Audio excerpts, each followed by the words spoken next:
तयारी शिष्यवृत्तीची या अंतर्गत आपल्याला बुद्धिमत्तेमध्ये नेहमी विचारला जाणारा प्रश्न आहे की जो दिनदर्शिका या घटकावर आधारित आहे.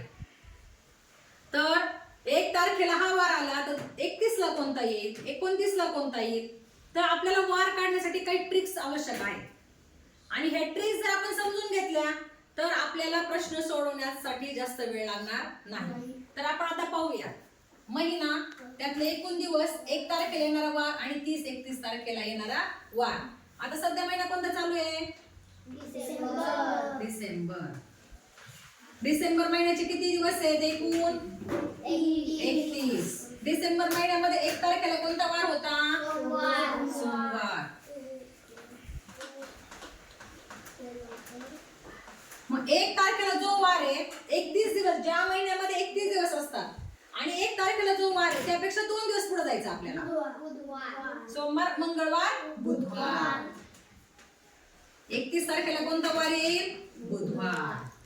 आता त्यानंतर कोणता महिना आहे? जानेवारी. जानेवारी महिन्याचे एकूण दिवस 31.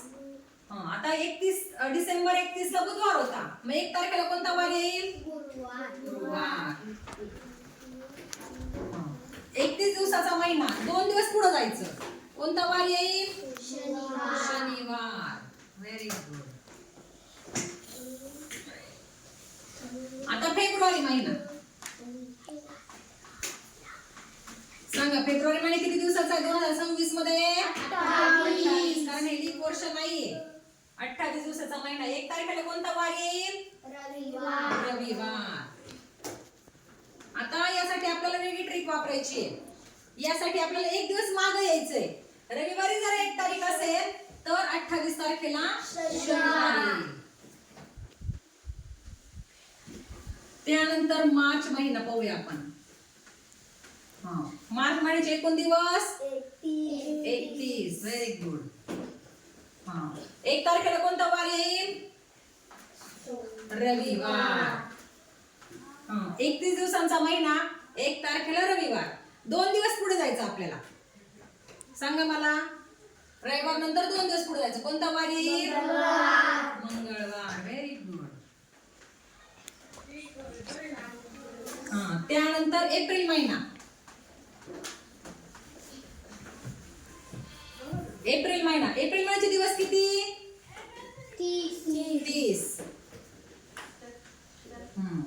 आता एप्रिल महिन्याच्या 1 तारखेला कोणता वार येईल? बुधवार. 30 दिवसांचा महिना, आपल्याला एकच दिवस पुढे जायचं. ज्या महिन्यामध्ये 30 दिवस असतात त्या महिन्यात आपल्याला 1 तारखेच्या एकच वार पुढे जायचं. बुधवार नंतर कोणता वार येतो? गुरुवार. सोपी आहे की नाही ट्रिक? तुम्हाला परीक्षा देताना 1 मिनिटामध्ये एकच प्रश्न सोडवायचा आहे. एका प्रश्नासाठी 1 मिनिट मिळतो आणि 1 मिनिटात जर प्रश्न सोडत असेल तर या प्रकारचे जर ट्रिक आपल्याकडे असतील तर आपण फास्ट पेपर सोडवू शकतो.